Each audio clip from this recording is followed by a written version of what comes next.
¿Me confirman si se ve la pantalla? Se ve.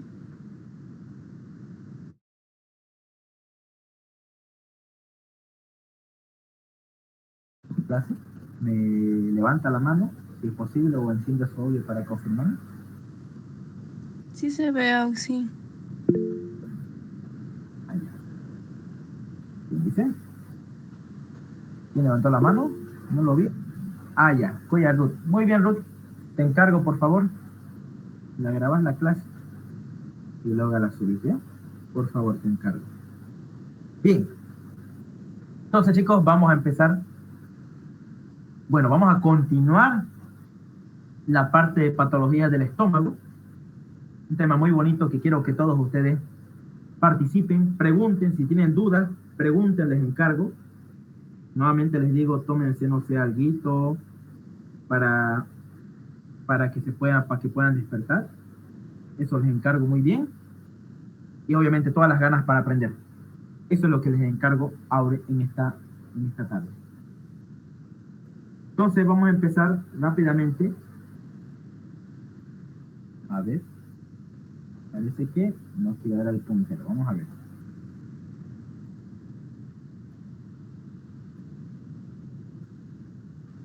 Bien. Patología del estómago. Vamos a ver todas las enfermedades que hay a nivel del estómago, pero antes de eso, siempre tenemos que nosotros tomar en cuenta esto. Los principios generales. Tenemos que saber bien la anatomía, recordar bien la anatomía de la región donde está ubicada cada parte anatómica. Por ejemplo, el estómago, ustedes saben muy bien que se divide en una porción vertical y en una porción horizontal, o transversal, o pilórica, le dicen. Entonces se divide en dos el estómago para estudiarlo anatómicamente. En una porción vertical y una porción transversal. La porción vertical, chicos, del estómago, repasando la anatomía, está compuesto por el fundus, por el cardias, donde se encuentra el esfínter esofágico inferior, y el cuerpo del estómago. Sin embargo, la porción transversal está ocupada por el antro pilórico y por el píloro, por el esfínter pilórico. Entonces, todo esto acá es la porción transversal y esta es la porción vertical. Y el estómago, aquí en esta curvatura se llama curvatura menor, y esta es la curvatura mayor. Muy bien.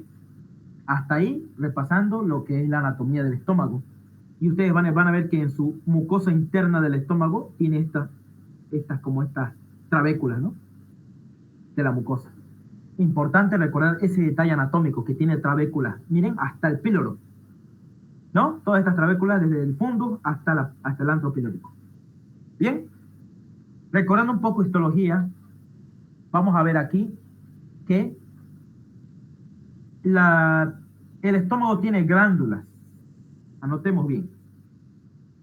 Tiene dos tipos de glándulas principales. Las glándulas foveolares y las glándulas oxínticas. Anotemos bien. Vuelvo otra vez a repetir. Glándulas foveolares y glándulas oxínticas. Esas dos principales glándulas tiene el estómago a nivel histológico. Las glándulas foveolares, anoten bien esto, se ubican ¿en dónde? En el cardias y a nivel del antro pilórico. ¿Y qué producen estas células foveolares? Producen mucina, ¿ya? Producen moco.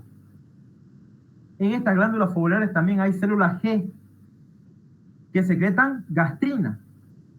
Entonces, vamos a ver que el antro pilórico secreta mucina y células G principalmente.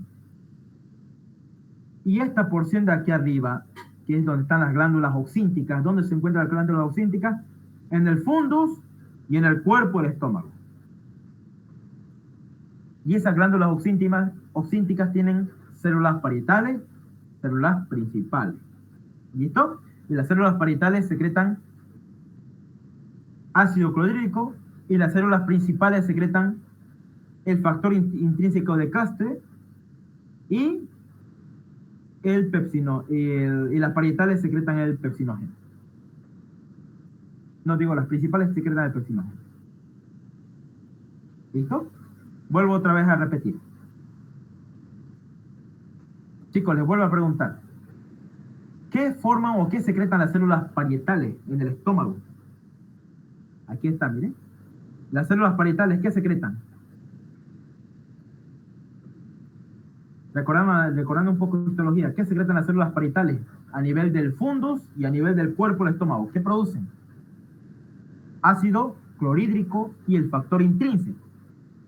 Sin embargo, las células principales solamente secretan pepsinógeno. ¿Ya? Anoten bien eso y se ubica en la parte más inferior de las glándulas gástricas. ¿Bien?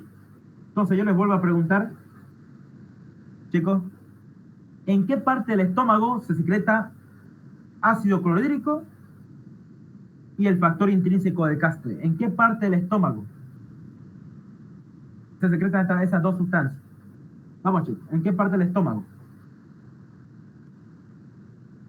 ¿En qué parte del estómago? Vamos.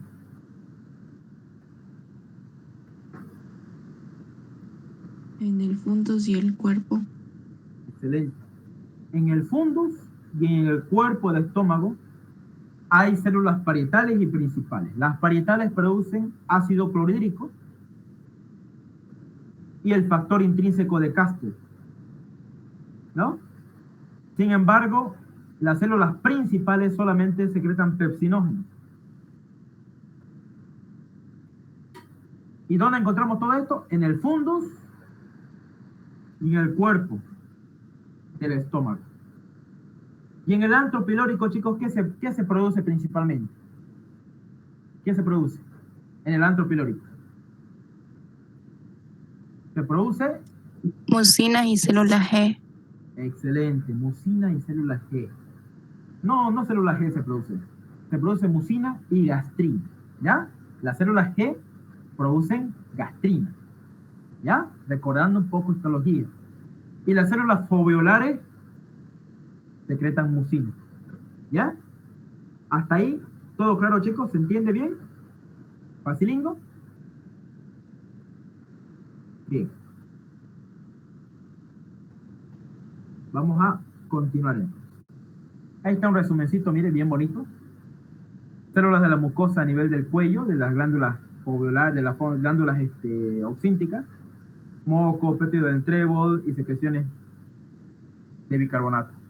A nivel de las células de la mucosa del cuello, chicos, acá arriba, de las glándulas oxínticas, también se secreta mucho moco y secreción de bicarbonato. ¿Ya? Ahí está, ¿no? Células de la mucosa del cuello. Muy bien. Y las células enteroendocrinas secretan histamina. Eso recordando histología y anatomía. Y acá miren un poquito. Ahí están las células parietales, ¿no? Están teñidas de color rosado en la histología. Bien, chicos. Pregunta de examen. ¿Qué significa gastropatía? ¿Y qué significa gastritis, chicos? A ver, ¿quién me puede decir cuál es la diferencia de una gastropatía con una gastritis? Perdón. ¿Quién me puede decir qué es la diferencia de gastropatía con gastritis? Gastropatía vendría siendo una patología del estómago y la gastritis, inflamación del mismo estómago. Muy bien. Así sencillo. La gastropatía es simplemente una enfermedad del estómago que no siempre va a ser inflamatoria. No es inflamatoria la gastropatía, chicos. Es una enfermedad del estómago que no tiene inflamación, ¿ya? Sin embargo, la gastritis es una inflamación de la mucosa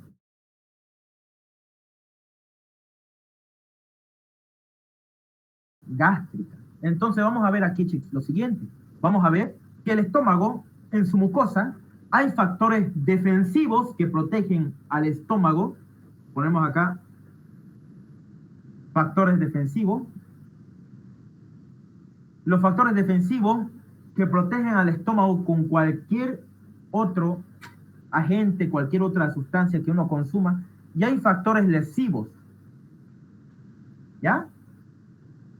Los factores defensivos son aquellos que protegen al estómago. ¿Cuáles son? Secreción de moco superficial, secreción de bicarbonato. Van a ver ustedes que aquí tienen la mucosa del estómago, una mucosa de moco, secreta bicarbonato. El flujo de la sangre a nivel del estómago también es importante.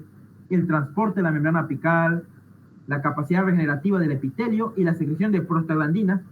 Las prostaglandinas son importantes para que el estómago esté en las correctas condiciones, ¿ya? Pero está en un equilibrio constante con las fuerzas lesivas. Fuerzas defensivas y fuerzas lesivas. Hay un equilibrio constante. ¿Cuáles son esas fuerzas lesivas? El ácido clorhídrico y las enzimas peptídicas como la pepsina, que deriva del pepsinógeno. Esas dos son fuerzas lesivas, la acidez gástrica y la pepsina.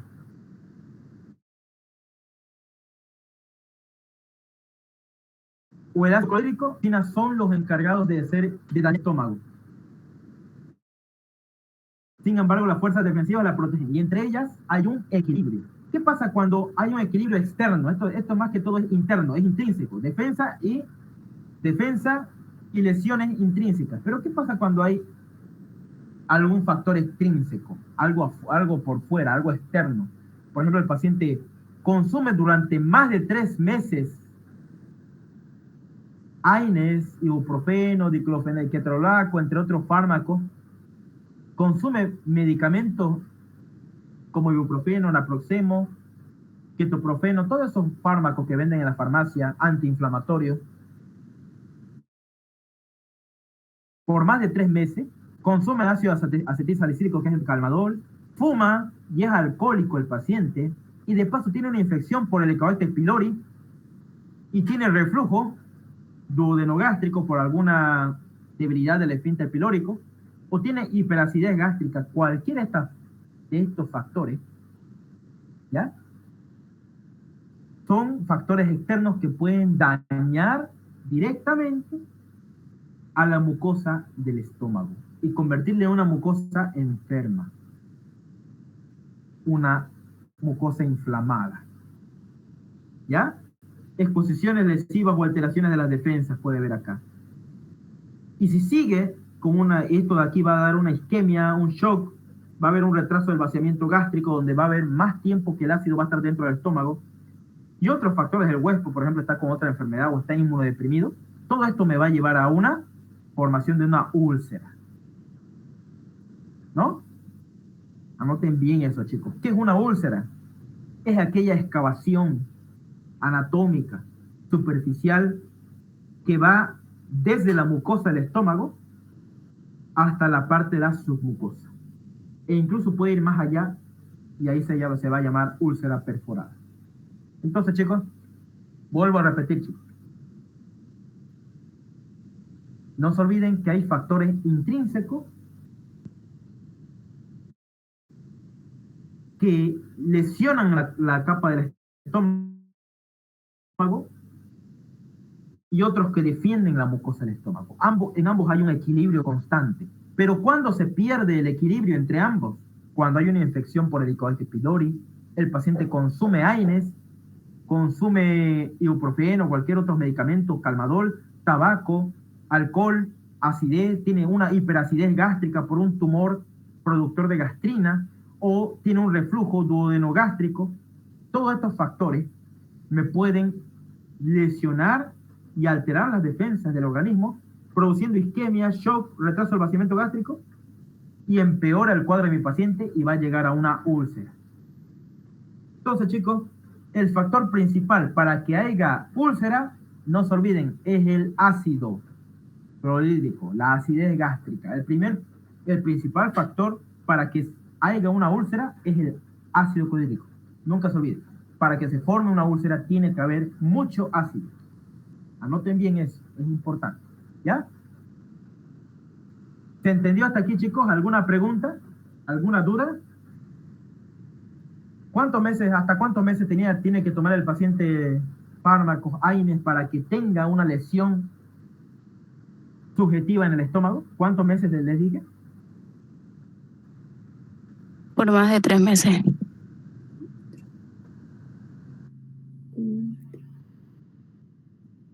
medicamentos por más de 3 meses,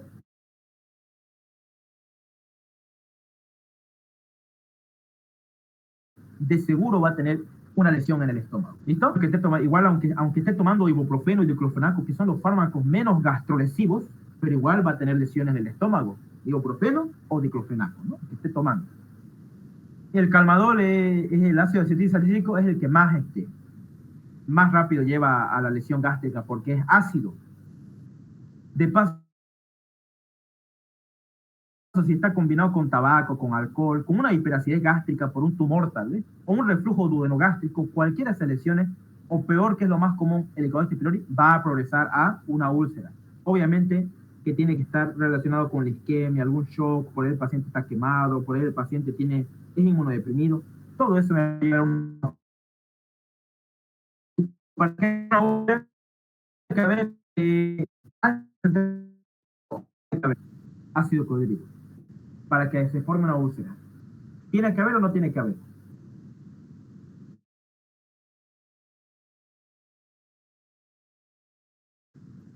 ¿Qué dicen, chicos? ¿Cuál es el factor principal para que se forme una úlcera?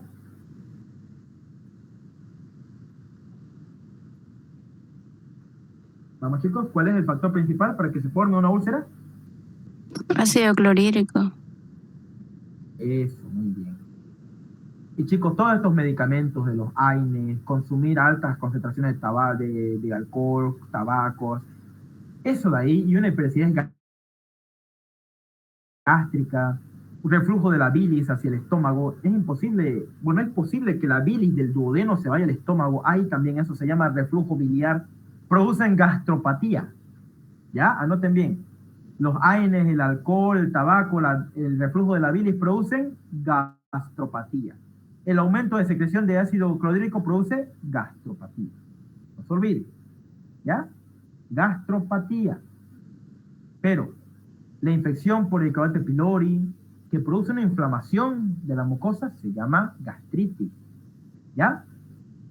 Entonces, los AINES producen una gastropatía, y los AINES, ¿por qué producen gastropatía? Vamos a ver aquí, recordando un poco la cascada de la inflamación, donde vemos que los AINES inhiben a la ciclooxigenasa 1 y a la 2. A estas ciclooxigenasas, ¿quién las inhibe? Los AINES, ibuprofeno, diclofenaco. Los AINES, ¿cuáles son los AINES? Son los ibuprofeno, diclofenaco, ketoprofeno, ketorolaco, naproxeno. Todos esos son AINES. ¿Qué significa AINES, chicos, en medicina? ¿Qué significa AINES? Antiinflamatorio no esteroideo. Excelente, antiinflamatorios no esteroideos. Estos AINES, ¿cuáles son? Ibuprofeno, naproxeno, ketoprofeno, ya les dije diclofenaco, ketorolaco. Todos esos son medicamentos, indometacina también. Son medicamentos, son AINES, antiinflamatorios no esteroideos. Ácido salicílico también, y todos ellos inhiben a la ciclooxigenasa. Y al inhibir a la ciclooxigenasa, disminuyen también a las prostaglandinas, chicos. Entonces, van a ver que uno de los factores defensivos de la mucosa del estómago son las prostaglandinas, como dice acá abajo. Entonces, uno de los factores defensivos es la prostaglandina. Entonces, nosotros aquí vamos a desequilibrar el equilibrio entre las fuerzas lesivas y las fuerzas defensivas del estómago. Entonces, por eso produce, no se olviden, los AINES producen lesión gástrica, ¿ya? No se olviden eso nunca. Producen lesión, son gastrolesivos. Por eso mismo, porque disminuyen los factores defensivos de la mucosa del estómago. ¿Se entendió hasta ahí, chicos? ¿Y cómo viene el paciente con este tipo de enfermedad? Viene con dolor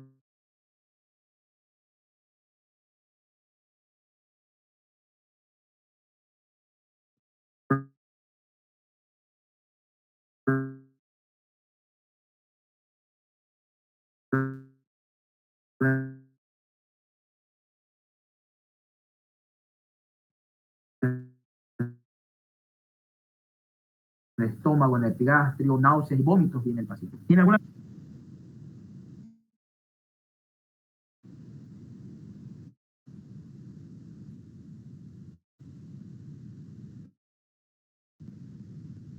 ¿Cómo se llama, chicos?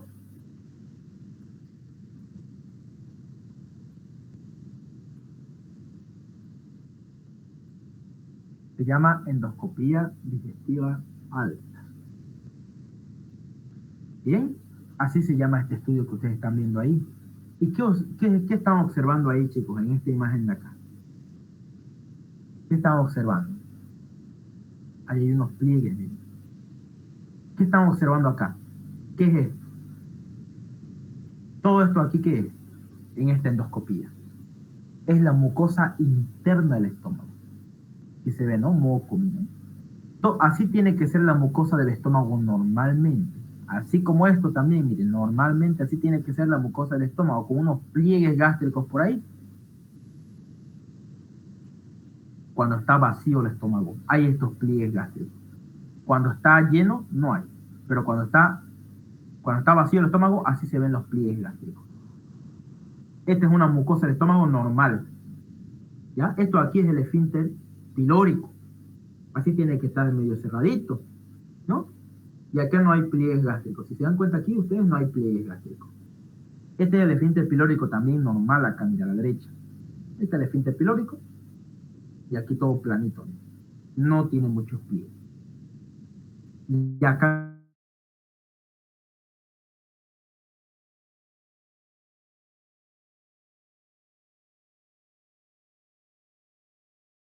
mira, chicos,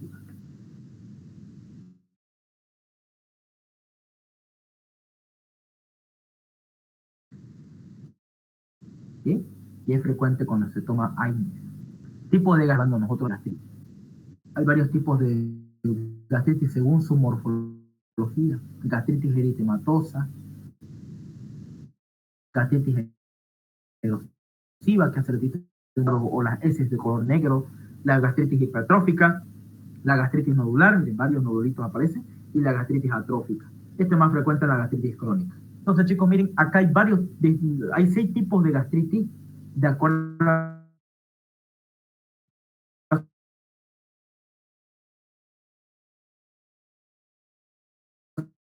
su...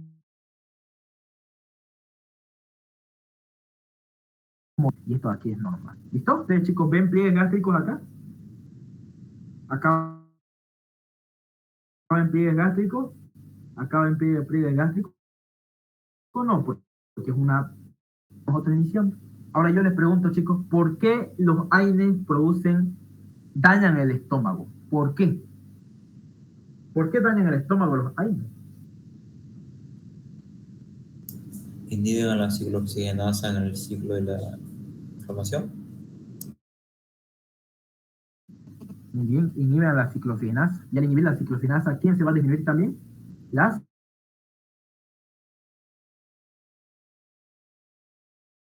Prostaglandinas. Prostaciclina. ¿Quién se va a disminuir también? Las prostaglandinas. Y son las que protegen el estómago. Y también los tromboxanos, ¿no? Y por eso también los AINES producen efecto antiagregante plaquetario, antitrombótico. Bien, chicos, antes de entrar con gastritis, bien, vamos a hablar otras formas agudas de úlceras, por ejemplo, las enfermedades de la mucosa relacionadas con el estrés. Una persona que esté mucho tiempo en estrés, por ejemplo, cuando esté internado o cuando el paciente está en un shock o tiene septicemia, ustedes han visto en bacterias que la septicemia es la presencia de bacterias, ya en bacteriemia tiene, que producen sepsis, o tiene un trauma grave. Frecuentemente estos pacientes hacen úlceras en casi todo su estómago, produciéndome úlceras gastroduodenales agudas, se llama. Son múltiples. Pero cuando el paciente presenta una úlcera del duodeno, ¿ya? Y es un paciente que ha estado quemado por mucho tiempo internado en el hospital o por algún trauma grave, se les llama úlceras de Cushing, ¿ya? Son preguntas de examen. Y las úlceras de Cushing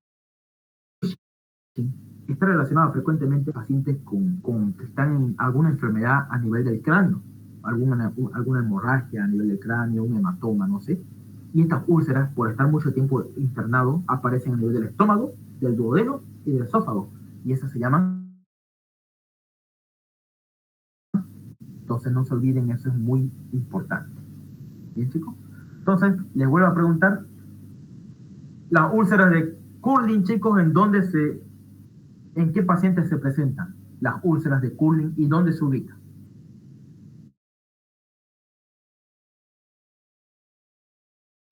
Úlceras de Curling, chicos, ¿dónde se ubican y en qué pacientes se observan?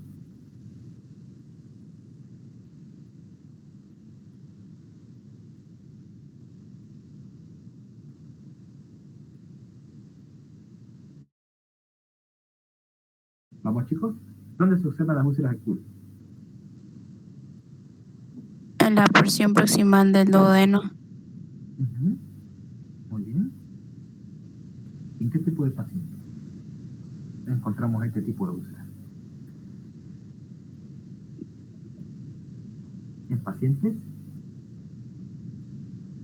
quemados, en pacientes que han sufrido alguna quemadura o con algún trauma grave y tienen una úlcera a nivel del duodeno, úlceras de Curling.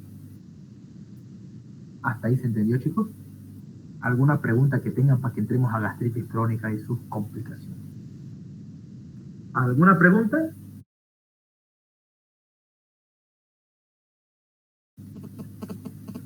Ya digo, gastritis aguda, por AINES, por bacterias, como el Helicobacter pylori, ¿no? Gastritis aguda, son eso. Y úlceras que aparecen rápidamente sin causar gastritis al inicio, digamos, y rápidamente aparece úlceras de pacientes con estrés, úlceras de Curling, úlceras de Cushing. Ahora vamos a hablar de gastritis crónica y sus complicaciones. ¿Ya? Anotemos. Gastritis crónica, sus complicaciones. Vamos a ver la gastritis por Helicobacter pylori. El Helicobacter pylori es un bacilo que tiene forma espiral, a veces, no siempre. Es un bacilo gran negativo y se presenta en muestras de biopsias gástricas de casi todos los pacientes con úlceras duodenales. No se olviden esto, chicos, nunca. La gastritis que produce que nosotros la tenemos, más del 50% de la población lo tiene en su estómago. Lo tiene la bacteria Helicobacter pylori. Y esta bacteria es una de las principales causas de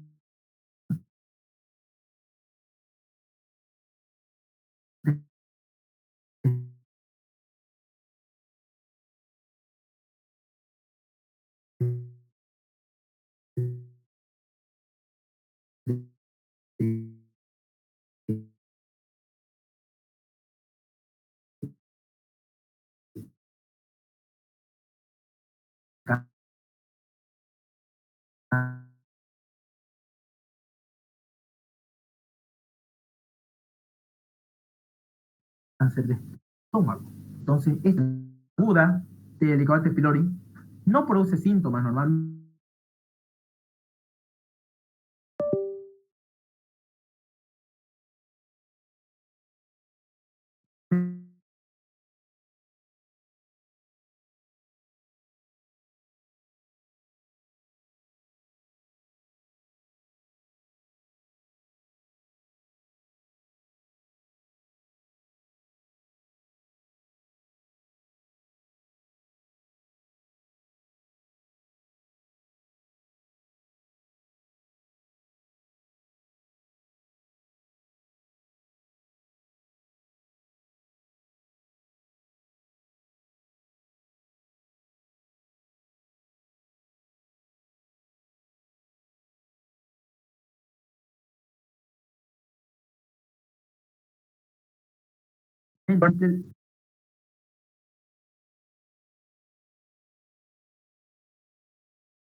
Aló, aló.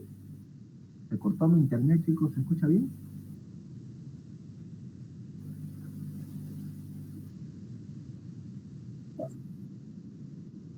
Claro, claro. Solo que se cortó mi internet. ¿Ya?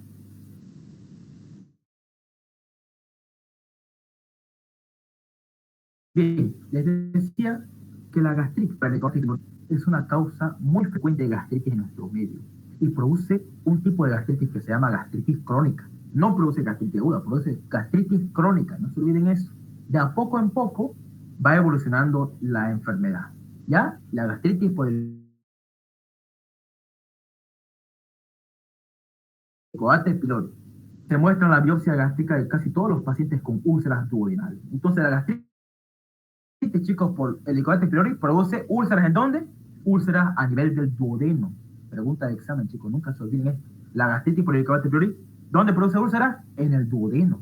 ¿En qué parte? En la primera porción del duodeno. Anoten bien eso, ¿ya?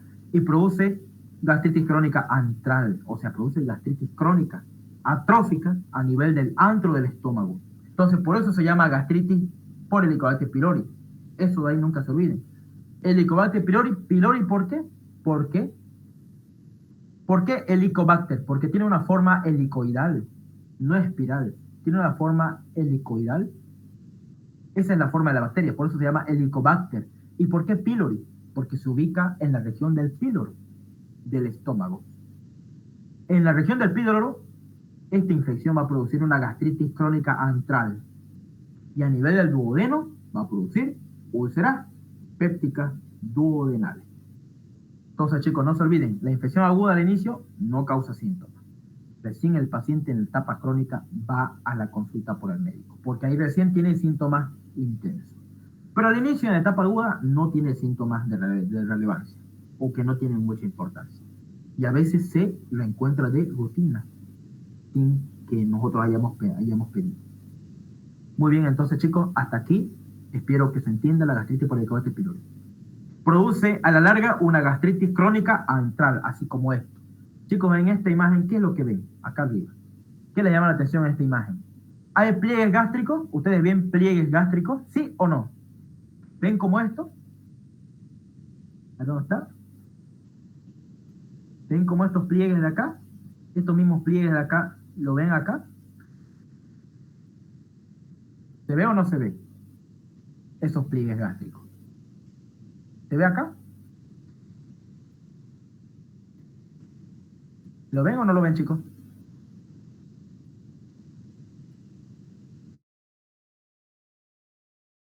¿Se ve o no se ve? No presenta pliegues gástricos, Auxi. Muy bien. Ese ojo clínico lo quiero que tengan todo. No presenta pliegues gástricos. Entonces, la gastritis por Helicobacter pylori de manera crónica produce una gastritis atrófica, donde no hay pliegues gástricos. Y la enfermedad entonces se va a llamar gastritis crónica atrófica, antral, a nivel del antro. ¿Hasta ahí se entendió? Yo creo, ¿no? Sí. Ahora, vamos a la patogenia. En la patogenia, cuando la inflamación permanece en el antro, se secreta mayor gastrina y se secreta más ácido. Esto pasa en un inicio. Por eso al paciente le duele la parte del epigastrio, en la parte aguda. Cuando la inflamación permanece en el antro, secreta mayor gastrina y se secreta más ácido. La gastritis de larga duración por Helicobacter pylori puede evolucionar hasta afectar el cuerpo y el fondo. Primero, ¿dónde afectaba, chicos, la infección a nivel primaria? ¿Dónde afectaba primero la Helicobacter pylori? ¿En qué parte del estómago? A nivel del antro pilórico. Pero después, si sigue evolucionando, puede afectar cuerpo y fondo, la inflamación.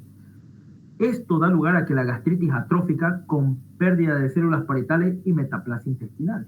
Esto hace de que la gastritis atrófica crónica de la Helicobacter pylori, por pérdida de células parietales, puede evolucionar a un adenocarcinoma gástrico, un cáncer de estómago. Por lo tanto, esta situación reduce el riesgo de úlceras pépticas. Entonces, chicos, miren, esto es algo interesante que quiero que vean. Cuando la gastritis es crónica atrófica, ¿va a producir ácido? ¿Sí o no? ¿Va a producir ácido en altas cantidades cuando la gastritis es atrófica? Gastritis atrófica. ¿Va a producir alta cantidad de ácido? ¿Qué dicen ustedes? Cuando la gastritis es atrófica. Cuando hay atrofia, ¿va a haber más ácido o menos ácido? ¿Qué dicen, chicos? ¿Va a haber más ácido o no? Va a haber menos ácido, chicos, porque hay una pérdida de células parietales en una gastritis atrófica cuando está avanzada. Baja la concentración de ácido y por ende el paciente no tiende a tener úlceras. O sea, esto, como dice acá, ¿no? Por lo tanto, esta situación reduce el riesgo de úlceras. Entonces, chicos, al inicio sí tiene riesgo, pero al final, cuando ya es crónico, cuando ya es atrófico, no tiene riesgo de producir úlceras. ¿Por qué? Porque en la gastritis atrófica hay pérdida de células parietales. Esto de aquí espero que se haya entendido. Si no se entiende, lo vuelvo a repetir, me avisan, ¿ya? Entonces aquí está el Helicobacter pylori. Tiene factores de virulencia, flagelo, ureasa, fosfolipasa, adesina y citotoxina. Esta es una de las más importantes, la ureasa, que la protege a la bacteria del ácido. Entonces, recordar, chicos, la gastritis crónica atrófica por el Helicobacter pylori se asocia a mayor riesgo de adenocarcinoma de estómago y linfoma de estómago. ¿Ya? Al inicio, miren, acá van a ver, al inicio, ¿dónde se localiza, chicos, el Helicobacter pylori? ¿Dónde se localiza y dónde produce gastritis? Al inicio. ¿Dónde, chicos? En el antro. En el antro pilórico. En la gastritis aguda. Y ahí hay altas concentraciones de gastrina y también sube la acidez.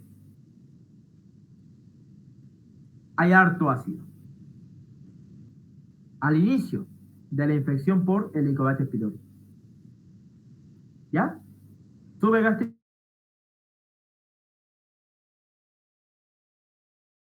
porque es la primera porción del duodeno. Anoten bien eso. Ahora, después, si sigue evolucionando la gastritis, ¿a quién va a afectar? Al cuerpo y al fundus. Y se va a producir una gastritis crónica atrófica, donde va a atrofiar el fundus, va a atrofiar el cuerpo y va a atrofiar la porción antral, el píloro. Entonces va a haber todavía mayor secreción de gastrina y va a haber menos producción de ácido. ¿Por qué? Porque no hay células parietales para poder compensar. Entonces, por la falta de ácido, la gastrina se va a elevar harto. ¿Y quién la producía la gastrina? A nivel del antro, y otras células del intestino también la producen. En el intestino delgado también se produce gastrina. Entonces, como se van a aumentar los niveles de gastrina, ¿por qué se van a aumentar los niveles de gastrina? Por la baja concentración de ácido. Porque la gastritis crónica atrófica destruyó las células parietales. ¿Se entendió hasta ahí, chicos? Entonces, si yo les pregunto, chicos, ¿por qué la gastrina se aumenta en la gastritis crónica atrófica? Esa va a ser pregunta de examen. ¿Por qué, chicos? ¿Por qué la gastrina sube? Por las bajas concentraciones de ácido. Muy bien. ¿Y por qué hay bajas concentraciones de ácido en esta gastritis crónica atrófica? Porque hay una pérdida o disminución de las células parietales. Eso, nada más. Así de sencillito. Ese. Muy bien. Excelente. Lo has entendido. Excelente. Entonces, si ustedes lo entienden así, todos los que están presentes aquí en esta sala se van a dar cuenta todo lo demás lo que ustedes tienen que hacer para solucionar la gastritis. ¿Bien? Entonces, la gastritis crónica atrófica que produce al final la Helicobacter pylori aumenta la gastrina y disminuye el ácido clorhídrico. ¿Por qué? Por falta de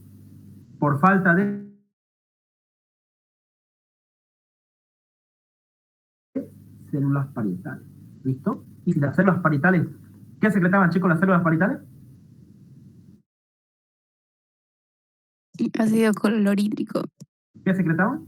¿Qué secretaban las células parietales?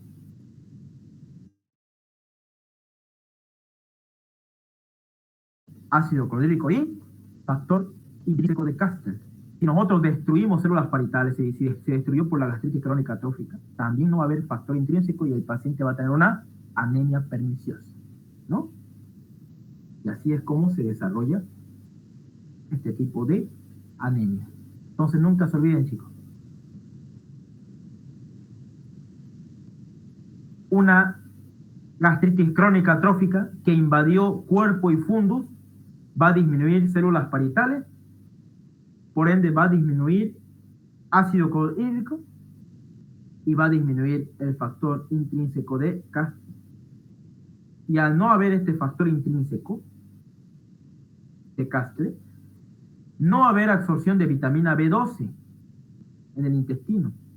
Y por ende la vitamina B12 sirve harto para que se formen los glóbulos rojos.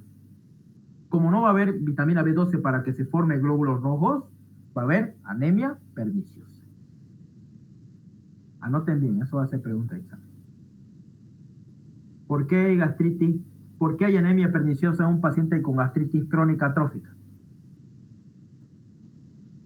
Vamos, chicos. ¿Por qué hay gastritis en un paciente con... ¿Por qué hay anemia perniciosa en un paciente con gastritis crónica atrófica?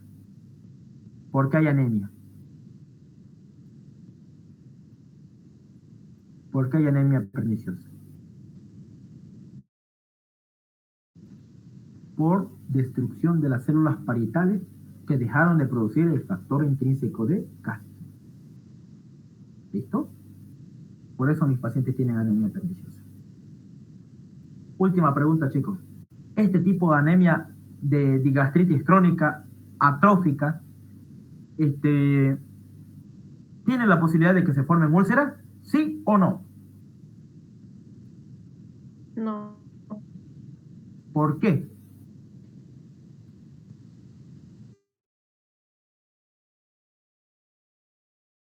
Al ¿Por no qué? haber mucha No hay producción de producción. ácido clorhídrico, que es lo que produce la sociedad, se podría.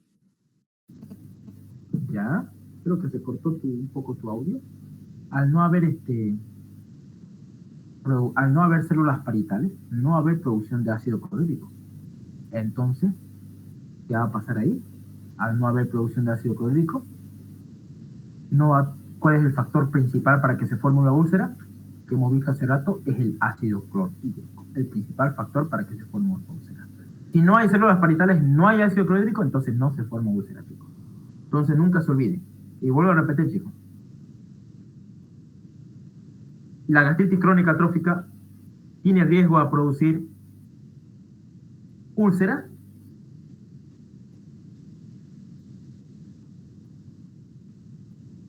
No, ¿no? La crónica atrófica no tiene riesgo porque no hay ácido clorhídrico. ¿Sí? ¿Y por qué hace anemia perniciosa la gastritis crónica atrófica, chicos? ¿Por qué? ¿Por qué hace anemia perniciosa?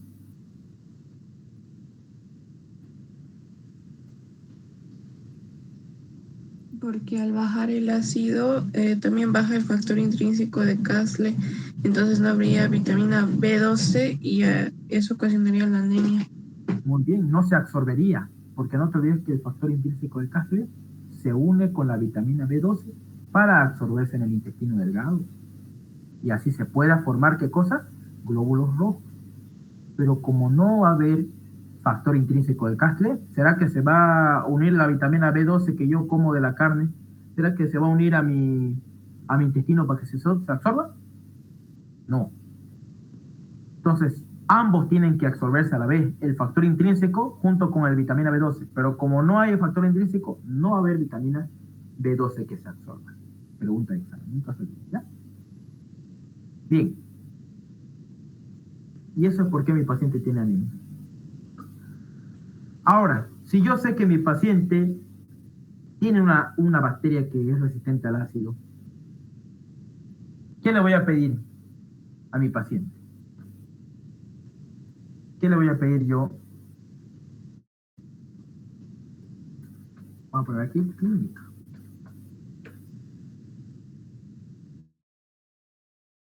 Lo mejor que se le pide a este paciente para hacer el diagnóstico del Helicobacter pylori, anoten bien esto, lo mejor que yo puedo hacer y que ustedes pueden hacer es pedir la prueba del aliento, donde te va a detectar que sí hay ureasa, que hay presencia de la ureasa. Y también ustedes que tienen que pedir la prueba del antígeno fecal. Esas dos cositas piden y ya fue. ¿Listo?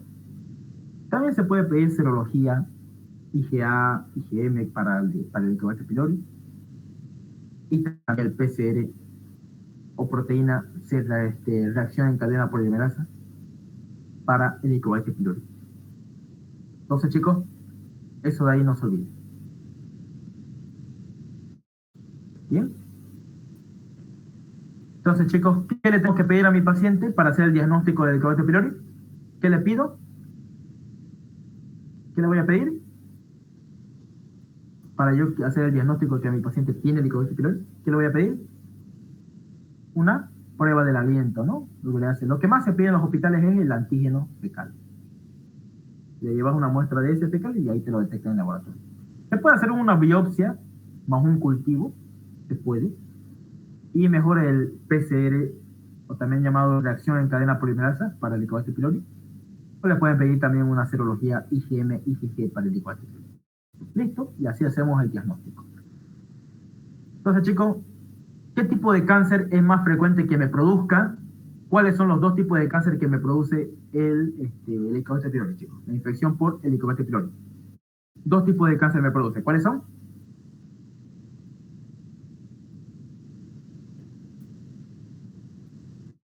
¿Cuáles son, chicos, estos dos tipos de cáncer?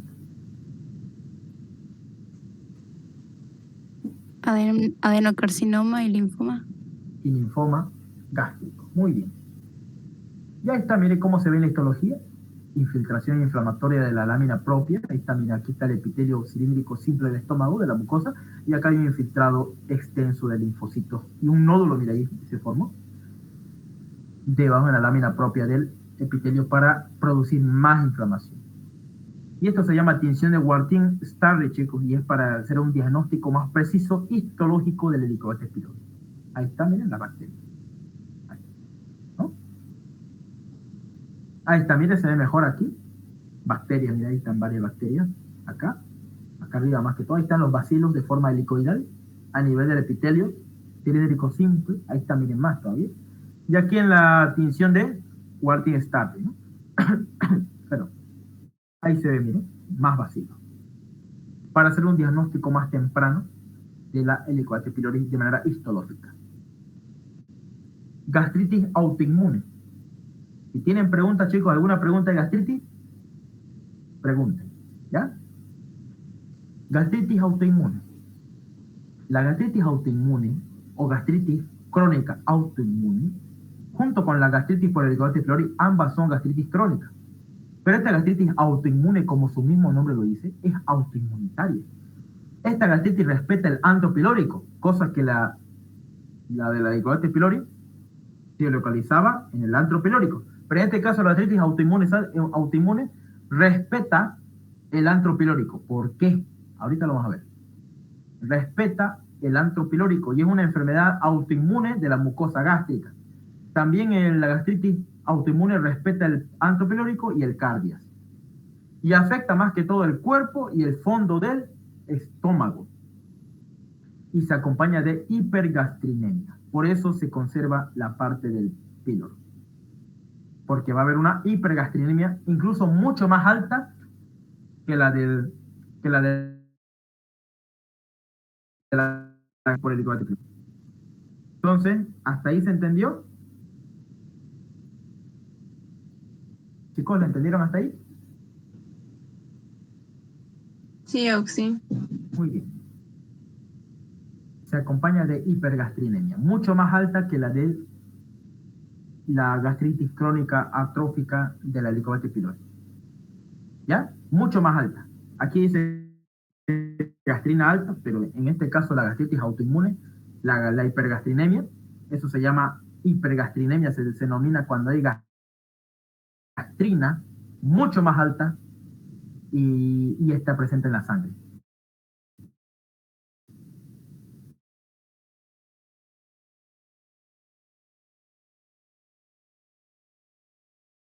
Eso es hipergastrinemia. ¿Para qué sirve la gastrina? Para que secreten ácido. Sin gastrina,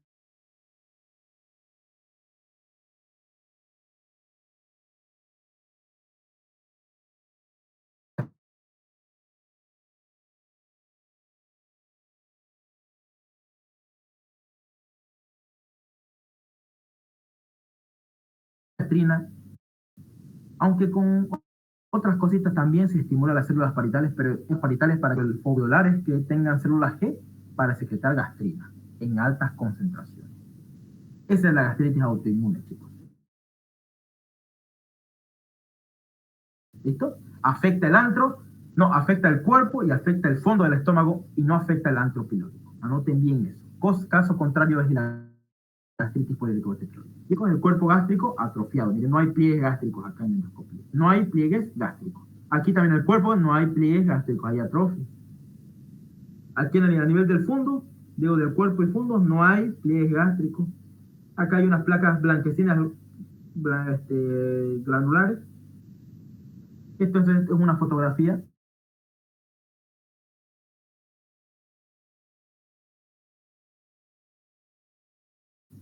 Entonces, ¿cómo se caracteriza? Esto es pregunta de examen con el doctor.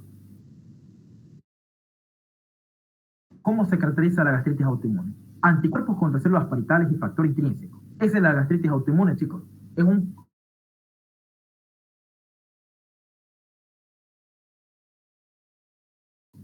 contra las células parietales y el factor intrínseco. Esto hace que disminuya el pepsinógeno porque destruye las células parietales, pero va a haber una hiperplasia de células endócrinas, va a haber deficiencia de vitamina B12 por la destrucción del factor intrínseco, obviamente, y va a haber acloridria por destrucción de las células parietales. Similar a la gastritis por Helicobacter pylori, ¿no? Va a haber aquí en este caso anemia también perniciosa y va a haber acloridria. ¿Qué significa, chicos, en medicina acloridria? A ver, chicos, ¿qué significa acloridria? ¿Disminución de qué? HCl. De ácido clorhídrico. Muy bien. Excelente. No se olviden estas características, pregunta examen. ¿Ya? Les encargo. Entonces, chicos, anticuerpos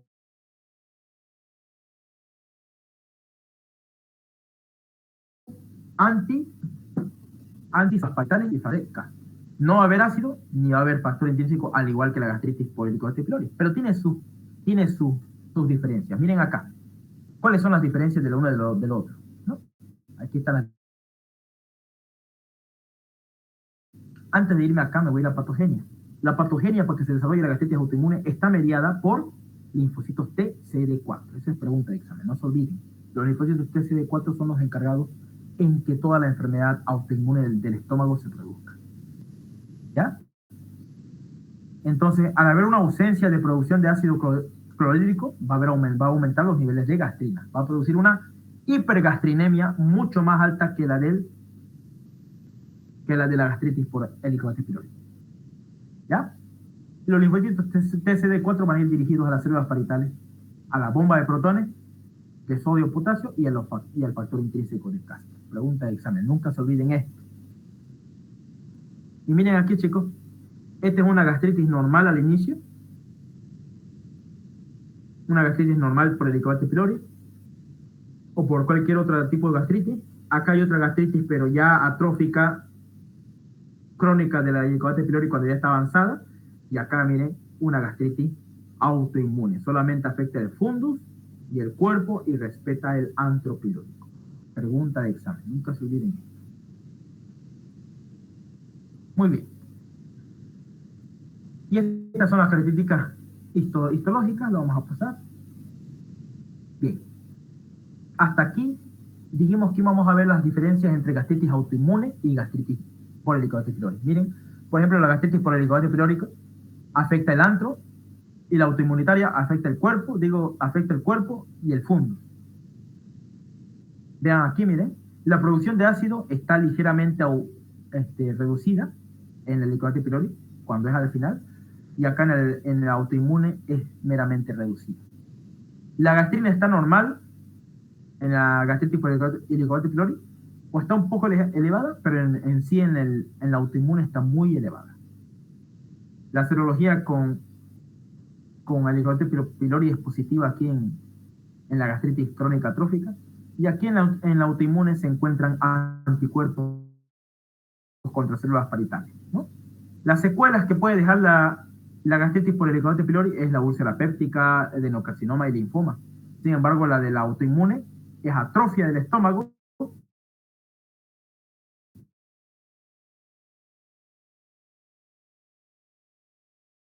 tumores carcinoides. Pregunta de examen, autoinmune. Asociaciones. El Helicobacter pylórico se relaciona en áreas de extrema pobreza, por ejemplo, donde no tiene un buen lavado de los alimentos, o el autoinmune se relaciona con enfermedades autoinmunitarias, como el tiroiditis, y diabetes mellitus y enfermedades graves. Pregunta de examen. ¿Ya? Preguntas, chicos. ¿Alguna duda de la gastritis autoinmune? ¿Alguna pregunta, alguna duda? Bien, vamos a continuar. Enfermedad ulcerosa péptica. Esto de aquí es cuando está iniciando la gastritis por Helicobacter pylori. En un inicio, afecta el antro gástrico o al duodeno, la úlcera péptica. No se olviden esto.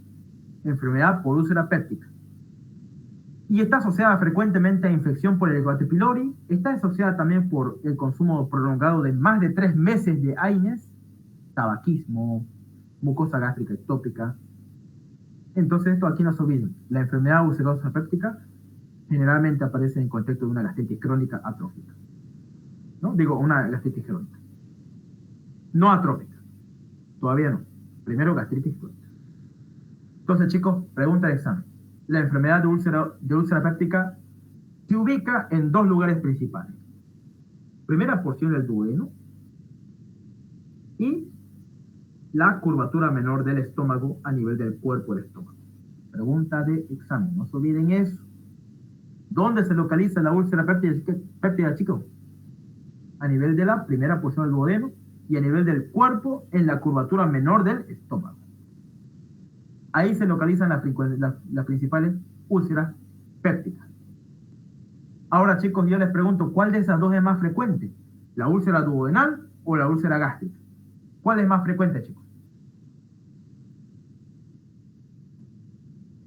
¿Cuál es más frecuente? ¿La úlcera duodenal o la úlcera gástrica en la enfermedad ulcerosa péptica?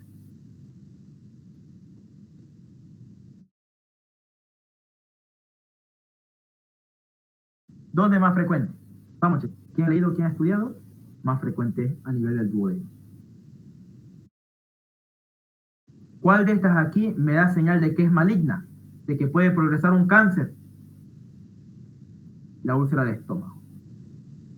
Eso les voy a preguntar en su examen, no se olviden. Enfermedad ulcerosa péptica. Cuando está localizada en el duodeno, es la parte más frecuente, donde aparecen las úlceras pépticas. Y cuando está en el estómago, en la curvatura menor del estómago, se asocia a patología maligna. Se tiene que estudiar. Es más frecuente que evolucione a malignidad. Eso de ahí no se olvide. Es muy importante. Factores de riesgo. Ya saben, AINES, tabaco, ayuno prolongado, hipersensibilización ácida, isquemia prolongada, ¿no? Microscópicamente se observa una lesión, miren, en sacabocado, ¿no? Con el exudado fibrinoso, miren acá, una placa histológica con exudado fibrinoso y tejido de granulación en la base de la úlcera y con sus bordes sobreelevados. Miren, a veces puede ser sobreelevado. Cuando los bordes son sobreelevados y en una úlcera del estómago, tenemos que sospechar de malignidad, de que es algo maligno, de que está procesando un cáncer del estómago. Entonces, chicos, ¿cuándo yo sospecho que una úlcera puede ser maligna? ¿Cuándo? ¿Cuándo, chicos? ¿Cuándo yo sospecho de que una úlcera puede ser maligna? ¿Cuándo? ¿Cuándo? ¿Cuándo, miren? Chicos, cuando sus bordes son sobreelevados y está ubicado en el en la curvatura menor y en el cuerpo del estómago. Ahí yo puedo sospechar de que esa úlcera es maligna. ¿Se entendió hasta ahí? Y miren, hay diferencias entre úlcera duodenal y úlcera gástrica. La úlcera duodenal es la más frecuente y la úlcera gástrica es la menos frecuente pero más grave. La úlcera duodenal no requiere biopsia para que se lo saque y estudie. Sin embargo, la úlcera gástrica sí requiere biopsia porque da alta sospecha de malignidad. Jóvenes, es más frecuente la úlcera duodenal en jóvenes y la úlcera gástrica mayores de 65 años. Se localiza en la primera porción del duodeno. Sin embargo, en la úlcera gástrica se localiza en el cuerpo o en el antro. Aquí en la úlcera duodenal el 90% se asocia al Helicobacter pylori. Y la úlcera gástrica el 60% se asocia, o sea, es menos, ¿no? Epigastralgia se alivia al ingerir alimentos. O sea, dolor de estómago se alivia al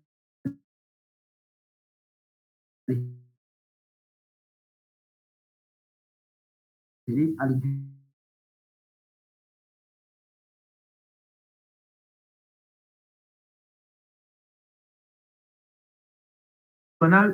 No predispone mucho al cáncer de estómago, sin embargo la úlcera gástrica sí predispone mucho al cáncer de estómago. La secreción basal puede estar normal, puede estar alta, cuando está, miren aquí, cuando es a nivel, está aumentada en la duodenal, la secreción basal, pero en la gástrica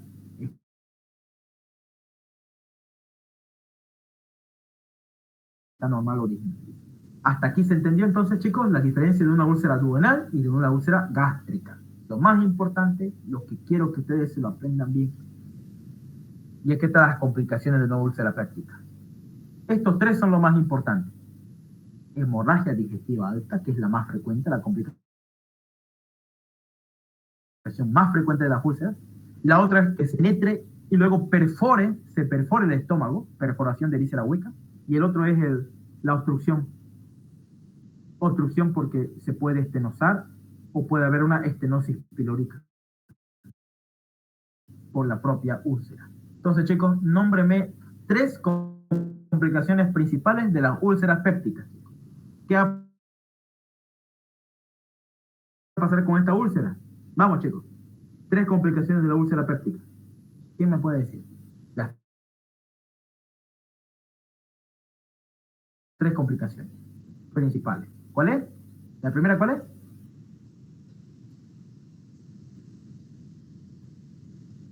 Hemorragia digestiva alta. Hemorragia, muy bien. ¿La otra cuál es?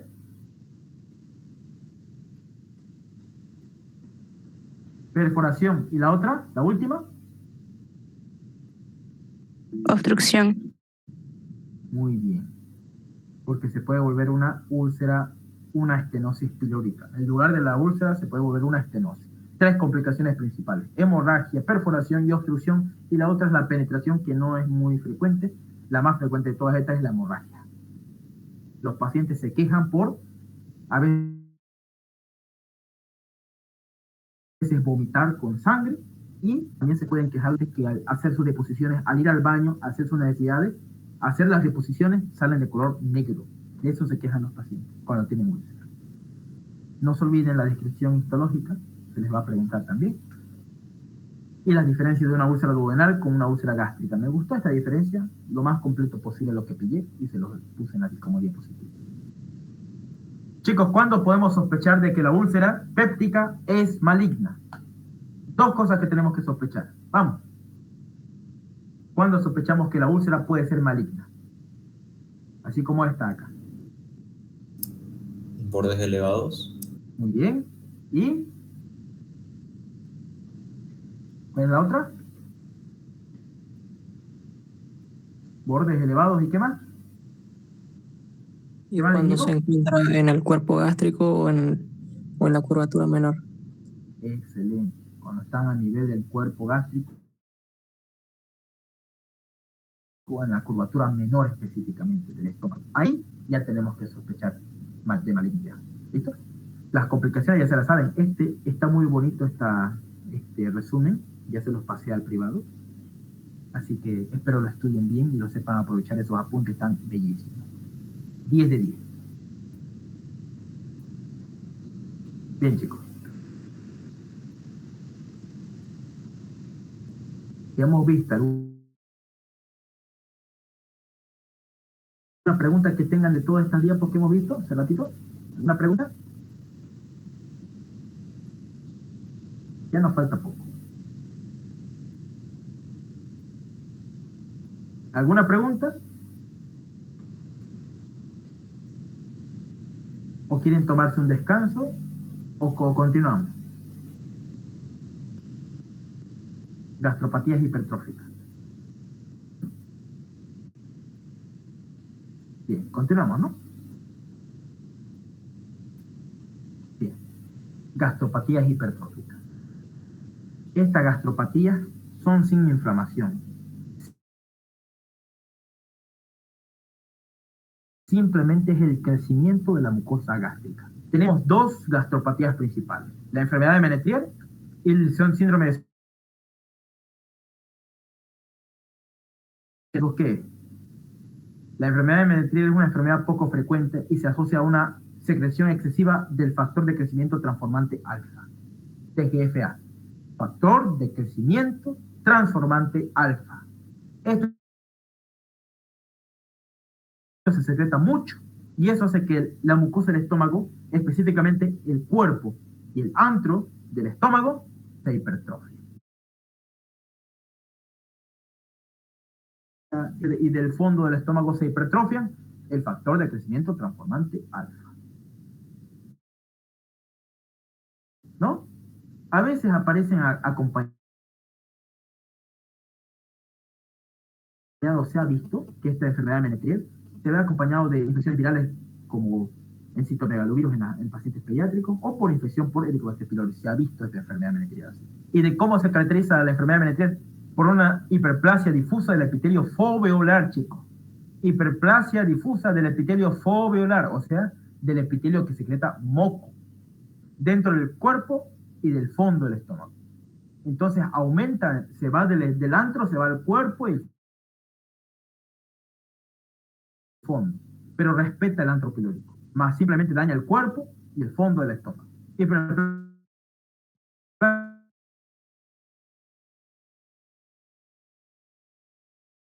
También, chicos, porque al haber el crecimiento transformante va a ser más grande, el páncreas se va a hacer más grande y el tubo digestivo se va a hacer más grueso y más largo.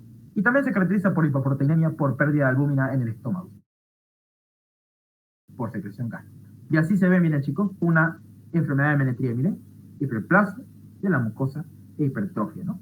Y a veces de tipo polipoide, a veces aparecen por ahí un pólipo, ¿ya? Esta es la enfermedad de Menetrier. Engrosamiento cerebriforme, mire, tiene forma de cerebro, con hiperplasia epitelial sin inflamación. Enfermedad de Menetrier, chicos. ¿Alguna pregunta que tenga? Mire, así, si queremos decir el concepto de enfermedad de Menetrier, es hiperplasia de la hipertrofia de la mucosa del estómago gracias a la producción excesiva de factor de crecimiento transformante alto. Y así se ve una placa histológica, miren, la enfermedad de Menetrier. Glándulas alargadas, dilatadas, hiperplasia de las células mucosas, mira aquí ya no veo, hay mucho moco que se forma, ¿no? Atrofia difusa irregular, mira aquí abajo está atrofiado, y linfocitosis intraepitelial con inflamación moderada. Mira acá está otra imagen de enfermedad de Menetrier, ¿no? Y aquí está, mira, las células foveolares hiperplásicas. Vale, mira, ahí está, la célula de Menetrier, chicos. Nunca se olviden esto, aquí entró en mi examen de mi año. Y está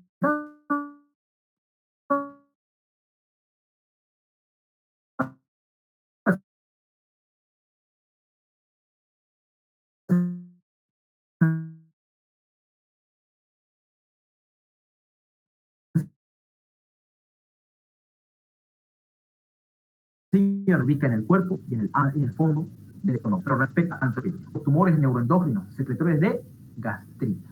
Anoten bien esto, chicos. El síndrome de Sjögren y Ellison es un conjunto de signos y síntomas donde el paciente presenta un tumor que secreta gastrina. ¿Y la gastrina, chicos, para qué servía la gastrina?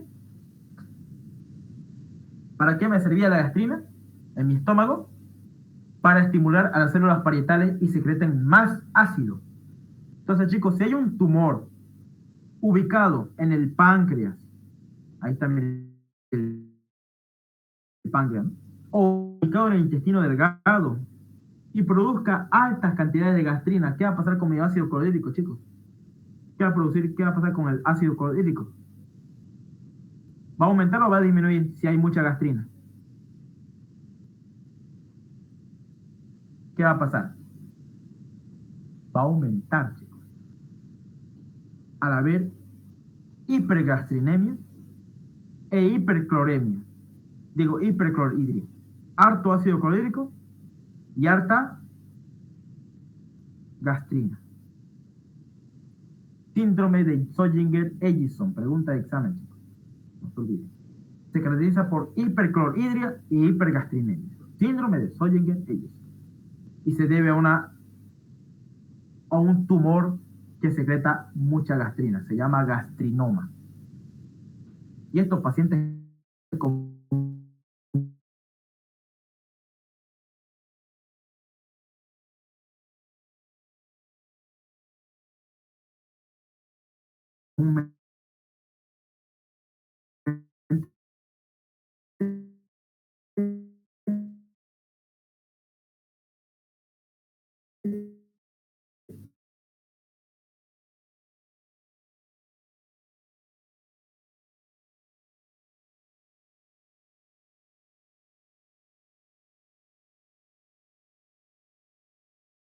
como ven aquí en la foto, forman úlceras.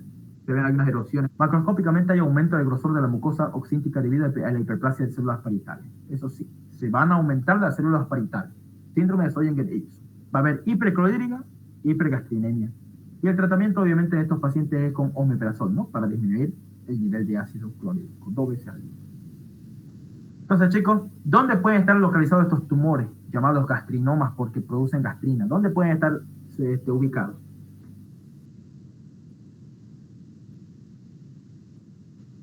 En el páncreas y en el intestino delgado. Listo. Hasta ahí se entendió, chicos. Síndrome de Zollinger-Ellison y enfermedad de Menetrier. Vuelvo a preguntar, chicos, última vez. En el síndrome de Zollinger-Ellison, ¿cómo se caracteriza el síndrome de Zollinger-Ellison? Y ustedes van a responder. ¿Qué van a responder?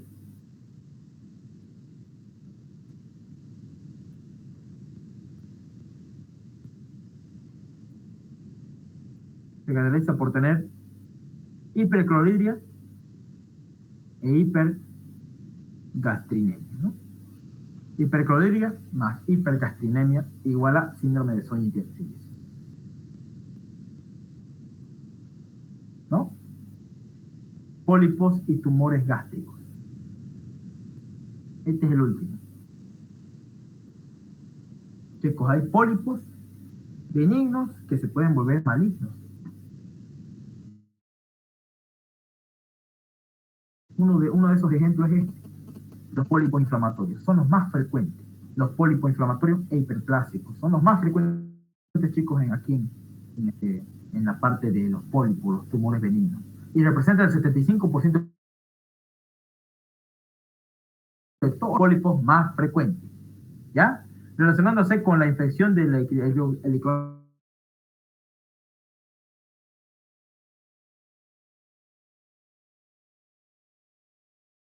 Y así vemos, miren, en la mucosa del estómago vemos así. Múltiples pólipos pequeños, sin pedículos, que están en la superficie, a nivel de la superficie del estómago. ¿Ya? Ahí se van a encontrar estos pólipos gástricos, a nivel del antro pilórico. ¿Cuándo se piensa de malignidad de estos pólipos? Cuando normalmente son múltiples, pero cuando se sospecha de que son malignos y que pueden desarrollar un cáncer, cuando son más de 1 centímetro y son pediculados. Eso nunca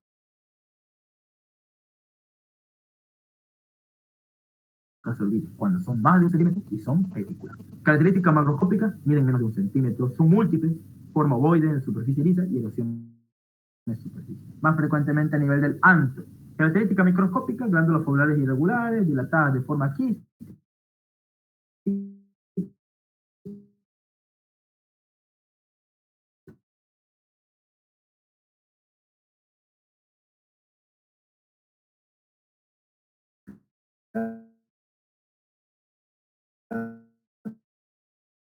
¿No? Dilatadas de forma quística.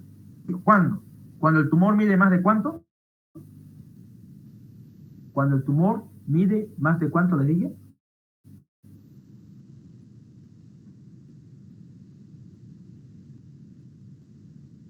Más de 1 centímetro. Más de 1 centímetro y ¿qué más? Presentan un pedículo, como este acá. Presenta acá un pedículo.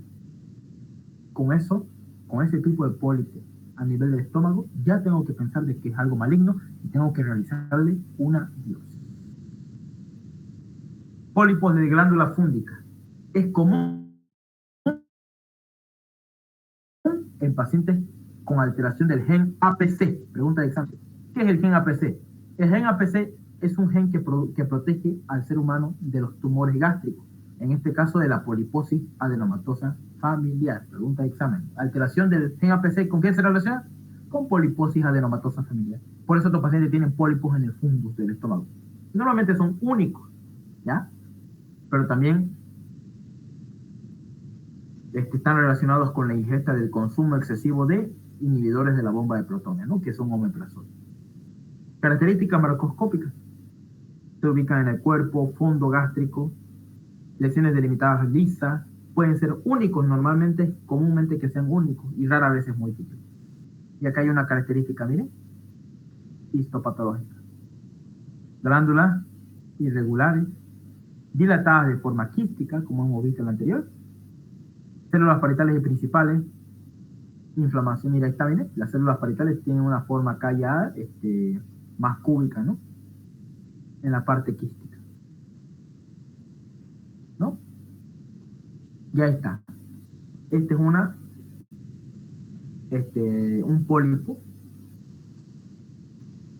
pólipo de este tipo, fúndico. Y este es un pólipo inflamatorio, ¿no? Adenomas gástricos. Los adenomas gástricos, chicos, son pólipos también, pero ya tumores benignos. Aparecen en la gastritis crónica, al igual que las otras, con atrofia y metaplasia intestinal. Este ya va progresando un cáncer, chicos. Miren, ustedes mismos lo ven, que tiene un aspecto cerebriforme, en forma de cerebro. Esto ya tiene, si yo pillo eso en una endoscopía, ya tengo que hacerle una biopsia y decir que esto aquí es una lesión precancerosa. ¿Ya? Entonces, esto aquí nunca se olviden, chicos. Los adenomas gástricos aparecen más frecuentes en pacientes con gastritis crónica atrófica. Es frecuente entre varones entre 50 y 60 años. Cuando las lesiones son más de 2 centímetros, ya tengo que pensar que en un 30% está relacionado con adenocarcinomas gástricos. Las características macroscópicas son lesiones únicas y solitarias y miden normalmente menos de 2 centímetros. Cuando miden más de 2 centímetros, tengo que pensar en algo maligno. Y en la placa histológica, miren que se observa displasia. Muchas células agrupadas entre sí para formar una sola glándula. Muchas células agrupadas entre sí, hartas mitosis, ¿no? Ese es displasia, signo de displasia. Pseudoestratificación, parece que se estuvieran estratificando, ¿no? Las células cilíndricas. Hipercromatismo del núcleo, se hace más oscuro el núcleo. Son señales de que hay un cáncer ahí activo, que se está activando. Adenoma gástrico. Entonces, chicos, cuando el adenoma, ¿en qué medida yo puedo ya sospechar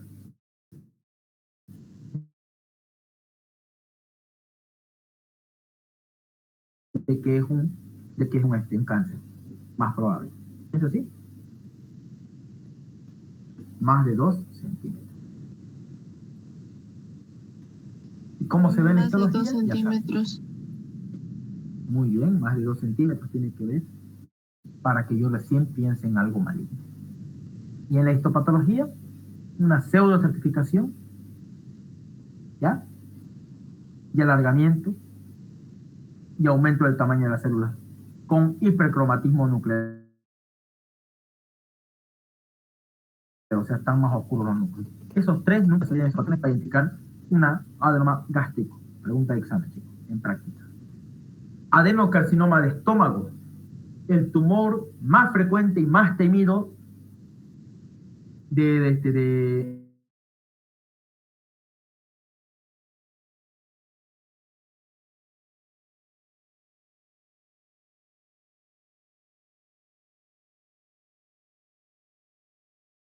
incluso el linfoma. La al inicio del paciente, cuando tiene cáncer de gástrico, tiene dispepsia, o sea, sensación de dura y náusea. Pero cuando normalmente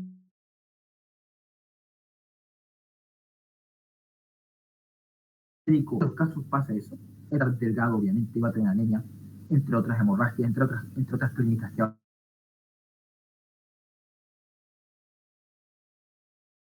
a tener en la etapa avanzada del paciente. Porque normalmente la adenocarcinoma, ¿ya? Y eso es algo que yo tengo que tener en cuenta. Hay dos tipos de adenocarcinoma gástrico, el tipo intestinal y el tipo infiltrante difuso. El tipo intestinal forma unas masas grandes, voluminosas de tu... No, este aquí es un tipo intestinal, mire el de la derecha. Este aquí tiene úlceras grandes con bordes sublevados. Esto aquí es es un adenocarcinoma de tipo intestinal. Miren unas masas grandes de cáncer forma. Adenocarcinoma intestinal.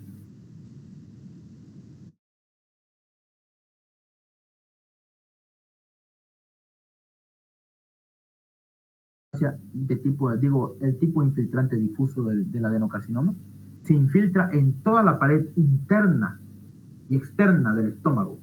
Miren, específicamente en la curvatura menor del estómago, más frecuentemente.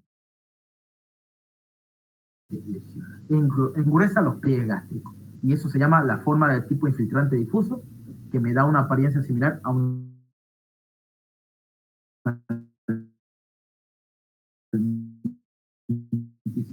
Entonces, hasta aquí espero que se haya entendido. Adenocarcinoma, dos tipos de cáncer, de cáncer gástrico.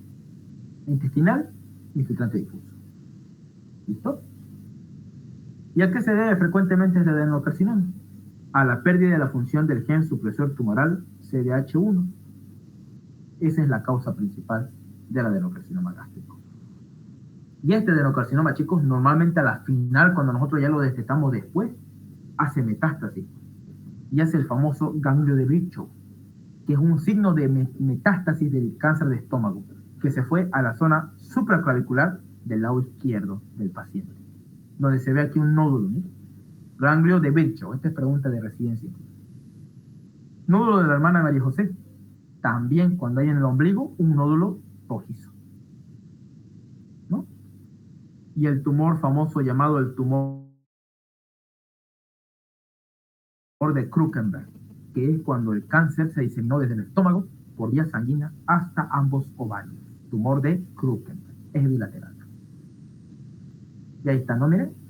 Morfología de tipo infiltrante difuso y morfología de tipo intestinal. Afectan más ambos al antro gástrico y a la curvatura menor. Y aquí está, mire, chicos, una placa histopatológica de una glándula gástrica.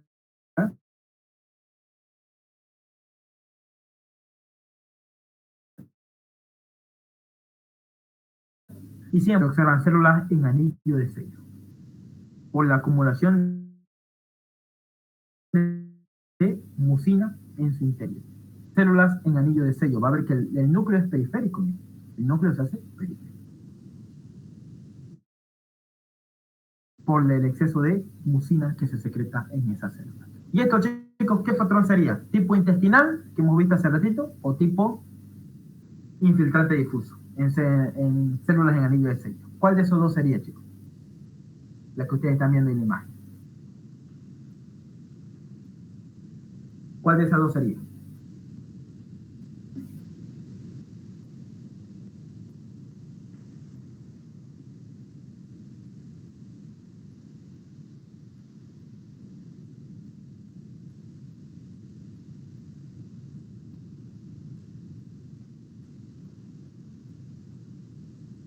¿Cuál de esos dos sería, chicos? Este, por cuanto tiene células en anillo de sello, es una rinitis plástica relacionada con el patrón o el de tipo infiltrante difuso. Y ahí se ve la rinitis plástica, que afecta, no se olviden, al ancho y a la curvatura menor del estómago. Y esto es un adenocarcinoma de estómago en su fase intestinal. Bien, chicos, las preguntas de examen. Vamos a resolverlo juntos. Y yo les pregunto aquí, chicos. Úlceras. A ver, quiero que todos ustedes estén aquí atentos. Bien, úlceras en duodeno caracterizadas por presentarse en pacientes quemados. ¿Qué tipo de úlceras son, chicos? ¿Qué tipo de úlceras es este? Curling. ¿Cómo? ¿No la escuché bien? Otra vez, por favor. Úlceras de Curling. Es úlceras de Curling. Y si hubiera dicho en pacientes que estén con una afectación a nivel cerebral, a nivel intracraneal, ahí sería ya úlceras de Cushing, ¿no?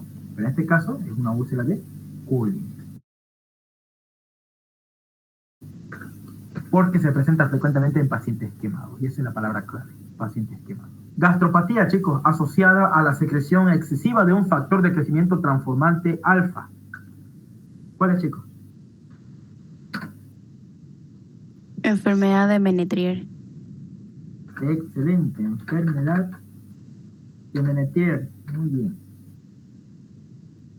Enfermedad de Menetrier. Muy bien, excelente. Complicaciones principales de una úlcera péptica, chicos. ¿Cuáles son las 3 complicaciones principales? Hemorragia, perforación y obstrucción. Excelente. Hemorragia, perforación y obstrucción. La mnemotecnia. Se caracteriza por hipergastrinemia, anemia perniciosa y se relaciona con tiroiditis idiatis mellitus. ¿Cuál es ese tipo de patología? De gastropatía o gastritis. ¿Cuál es ese tipo? Hipergastrinemia, anemia perniciosa y tiroiditis autoinmune. ¿Cuál es? ¿Cuál es, chicos, la respuesta acá?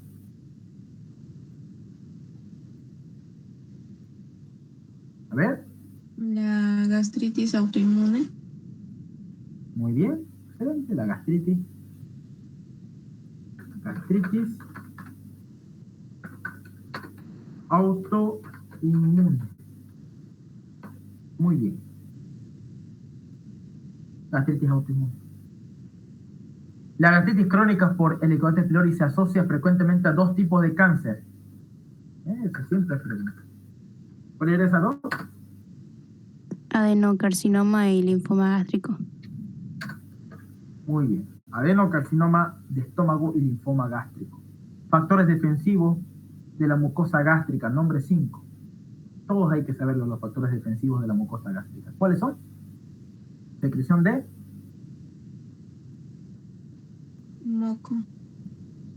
moco 1, bicarbonato 2. ¿Qué más? Prostaglandinas. Prostaglandina 3. ¿Qué más? ¿Qué más, chicos? Capacidad de regenerarse el epitelio 4. ¿Y el último?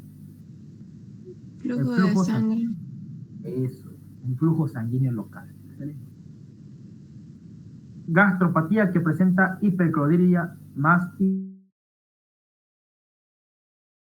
hipergastrinemia, chicos. ¿Cuál es esa gastropatía? Hiperclorhidria más hipergastrinemia. ¿Cuál es ese? El síndrome de Solinger-Wilson, algo así. A ver. Síndrome ¿de qué era? Solinger. Eso. Solinger Ellison. Síndrome de Zollinger-Ellison. Muy bien. Caracterizada por una hiperclorhidria y hipergastrinemia. Listo. Patrón histológico que presenta la lenitis plástica. ¿Cuál es, chicos, ese patrón histológico que presenta esta lenitis plástica? ¿Se acuerdan que había? Dos patrones histológicos en la adenocarcinoma de estómago. Ahora, ¿cuál es la que presenta la lenitis plástica? Esta acá. Aquí. ¿Cuál sería entonces la respuesta? Células en anillo de sello. Pregunta de examen siempre, chicos. Mutaciones del gen APC se relacionan ¿con qué se relaciona, chicos? Las mutaciones del gen APC. ¿Con qué se relacionan las mutaciones del gen APC? ¿Con quién se relacionan comúnmente? Un pólipo. Con poliposis adenomatosa familiar, así de completo, chicos. ¿Listo? Y esa fue una pregunta de examen. Poliposis adenomatosa familiar. Células en anillo de sello, síndrome de Zollinger-Ellison. Los otros que hemos visto, los dos cánceres asociados por el causa anterior, y adenocarcinoma de estómago y linfoma gástrico. Nunca se olviden eso.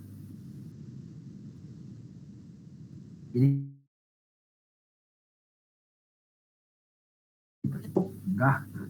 Así acabamos en esta noche a las 11:18 de la noche, cabalito.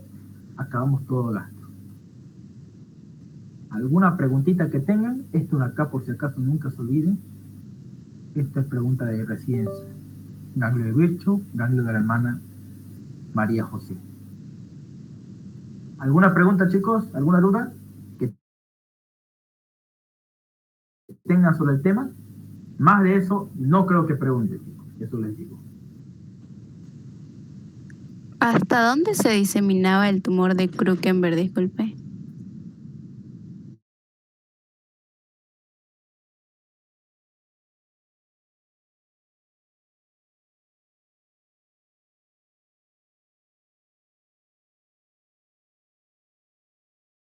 Sanguínea, obviamente primero se iba a los pulmones, al hígado, y llegaba a ambos ovarios. Y aquí está la imagen de un ovario. A ambos ovarios, derecho e izquierdo, donde se diseminaba el cáncer de estómago a nivel del ovario, y eso se llama tumor de Krukenberg. Pregunta de examen. ¿Listo? ¿Ahora sí? Muchas gracias, José. Muy bien, nunca se olviden eso. ¿Y es bilateral o unilateral?